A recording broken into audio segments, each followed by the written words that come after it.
فاسألوا أهل الذكر إن كنتم لا تعلمون.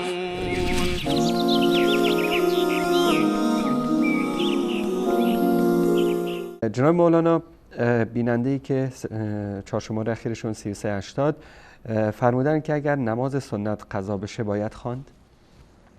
نه، نماز سنت به اصطلاح نماز اختیاری هست و با قضا نداره. این به صورتی این که ما یک حکم شرعی بکنیم که حتما واجب باشه بر یک فردی که نماز رو قضا بریم. اگر نماز فرض، چون که فرض هست، اگر قضا شد باید قضای اون نماز رو در واقع اگر فوت شد قضایی بیاورد، اون نماز رو دوباره بخواند. و نماز سنت قضایی نداره و حکم قضای سنت هم مثل حکم اصلش هست. اصل خوندن سنت به اصطلاح سنت هست، واجب نیست و قضاش هم این حکم رو داره. اجبار و الزامی وجود نداره، اما اگر کسی خواست که بخواند هیچ گونه ممنوعیت شرعی هم نداره و قطعا به اصطلاح جبران ثواب بیشتری رو خواهد برد و جبران نمازهای فرضش خواهد بود.